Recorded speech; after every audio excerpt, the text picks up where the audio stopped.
Dalam budaya Jawa, anak disebut sebagai titipan Gusti atau titipan dari Tuhan, menegaskan bahwa anak bukan milik pribadi orang tua, melainkan amanah yang harus dijaga lahir batin. Anak dalam filosofi Jawa diibaratkan seperti kembang tanaman atau bunga tanaman yang harus dipelihara agar kelak mekar dan membawa harum di lingkungan sekitarnya. Ada pepatah Jawa yang terkenal, wong tuwa kuwi kudu bisa dadi guru lan teladan. Artinya, orang tua harus bisa menjadi guru dan panutan. Pendidikan dalam tradisi Jawa bukan hanya soal ilmu kognitif, melainkan juga adab, unggah-ungguh, dan budi pekerti. Anak-anak dibentuk sejak dini melalui piwulang luhur, seperti tata krama, tepo sliro, dan sopan santun. Bahkan dalam pakem pewayangan pun, kisah para kesatria sejak kecil ditanamkan nilai kepahlawanan, tanggung jawab, dan spiritualitas. Contohnya adalah tokoh Abimanyu yang sejak dalam kandungan sudah diajarkan ilmu perang oleh ayahnya, yakni Arjuna. Ini menunjukkan bahwa anak dalam budaya Jawa dianggap memiliki potensi besar dan harus ditanamkan nilai luhur sejak dini. Dalam pandangan Islam,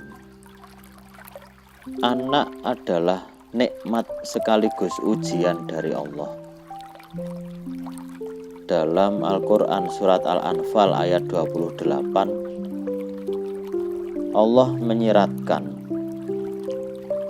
sesungguhnya harta dan anak-anakmu hanyalah cobaan bagimu. Nabi Muhammad SAW mencontohkan bagaimana memperlakukan anak-anak dengan penuh kasih, kelembutan, dan penghormatan. Beliau mencium cucunya Hasan dan Husain dan bersabda,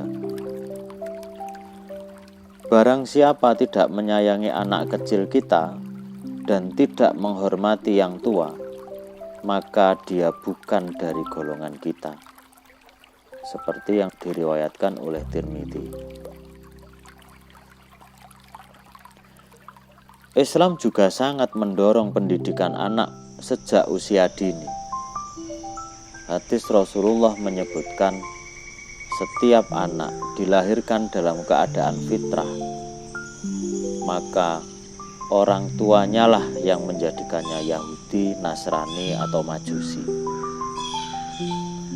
Artinya, pendidikan adalah tanggung jawab utama orang tua dalam membentuk karakter dan akidah anak. Konsep pendidikan dalam Islam mencakup ketauhidan, yakni mengenalkan kepada Allah sejak dini, adab dan akhlak, serta ilmu dan amal. Anak dalam Islam bukan hanya pewaris biologis, tapi juga pewaris peradaban.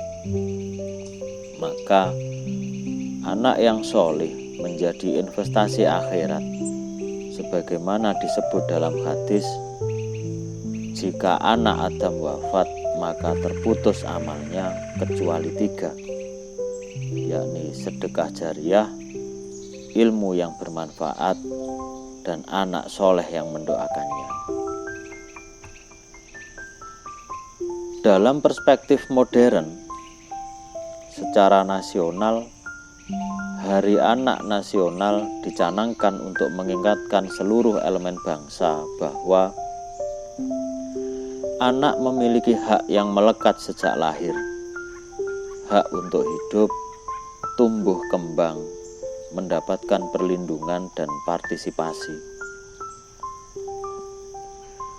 Undang-Undang Perlindungan Anak Nomor 35 Tahun 2014 menyatakan bahwa negara, keluarga, dan masyarakat bertanggung jawab untuk menjamin perlindungan terhadap anak dari kekerasan, diskriminasi, dan eksploitasi. Dalam pendekatan modern, anak-anak tidak lagi diposisikan sebagai objek pasif yang harus patuh, tetapi sebagai subjek aktif yang mempunyai suara. Pendidikan modern menekankan pada kreativitas dan eksplorasi, pendidikan karakter dan empati, literasi digital dan perlindungan dari konten negatif, inklusivitas terhadap anak-anak berkebutuhan khusus. Namun, modernitas juga membawa tantangan. Anak-anak sekarang hidup di era teknologi yang serba cepat. Tanpa pendampingan, anak bisa kehilangan jati diri, nilai luhur, dan spiritualitas. Inilah sebabnya mengapa nilai-nilai lokal dan agama menjadi penting untuk menjaga pondasi moral mereka.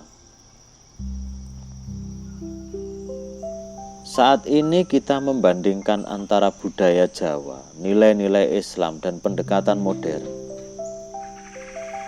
Dari sini kita bisa menemukan benang merah yang kuat tentang kejelasan tanggung jawab yang dalam Islam, budaya Jawa, dan negara modern semua menekankan bahwa anak adalah amanah yang harus dijaga. Pentingnya pendidikan karakter, baik Islam maupun tradisi Jawa menekankan adab sebelum ilmu. Pendidikan modern mulai kembali menekankan pentingnya nilai karakter. Keseimbangan antara kasih sayang dan ketegasan dalam budaya dikenal dengan prinsip ngemong, membimbing dengan kasih tapi tetap memberi batas. Ini serupa dengan ajaran Islam dalam mendidik anak dengan mahabbah dan ta'dib. Hak anak untuk berpartisipasi dan tumbuh sesuai potensinya ini juga selaras. Dalam kisah pewayangan, anak-anak diajak berpikir kritis dan berlatih bertanggung jawab sejak muda. Dengan demikian, Hari Anak Nasional bukan hanya momen seremonial, tapi momentum refleksi lintas nilai antara warisan leluhur, ajaran langit, dan pendekatan kekinian.